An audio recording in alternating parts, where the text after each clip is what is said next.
So, my first YouTube review. Whatever could it be on?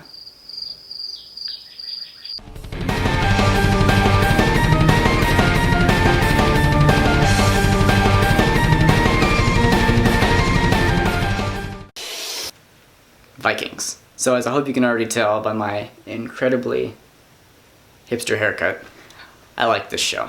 The one thing that the show did get right, they don't have the horned helmets. The show chooses mainly to focus around Ragnar Lothbrok and his rise from power and his fall from power and grace. You could argue that this show has no real main character, but it's Ragnar's decisions that drive the story forward and make things happen.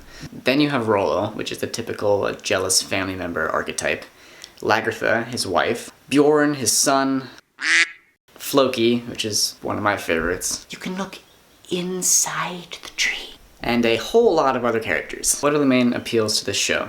There's the violence, of course. There's the sex, of course. This show is technically a historical drama. And by historical drama, I mean it's like when a horror movie says, based on real events. But, you know, it's not. The characters did exist, and the history books do tell about them, but they're probably much different from what the show actually presents. It is a work of mainly fiction.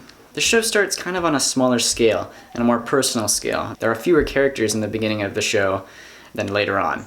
So let's talk pros about the show. The action is incredible. Sometimes it gets into close-up shaky cam, and it kind of reminds me of a Transformers fight. Just in your face kind of action. But for the most part, the action is very intense, very direct, and it feels very real. Except for some people do like these crazy dramatic spin moves that no one would ever do in real life, especially back in the day when, you know, you turned your back to someone, you were dead. And just like the rest of the story, the action gets bigger in scope over time. So it starts out, and you're literally just watching like a couple people scrap 10 to 30 soldiers against a similar sized group. A couple seasons later on, the action gets huge. It's like full-on Lord of the Rings, Storm the Keep style action.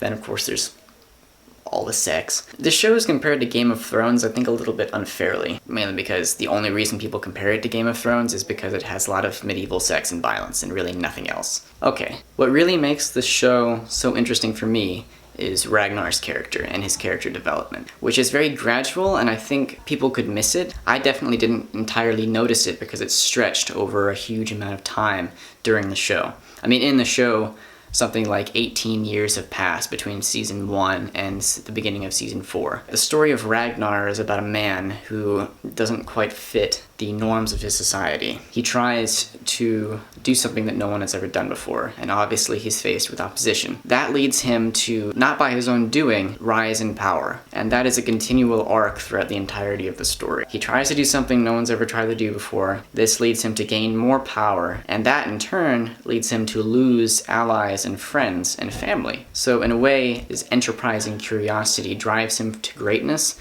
but that also pushes people out of his life. An issue I think the show has, which I didn't really mind, but I think some people will totally not enjoy it, is the fact that the show slows way down and the pacing gets very choppy at some points. This is mainly to focus on the culture and the religion of this time period, which is done in a way it's not totally relatable all the time. One problem I think people are going to have with this show is that the wardrobe is not entirely accurate to what Vikings would have probably worn.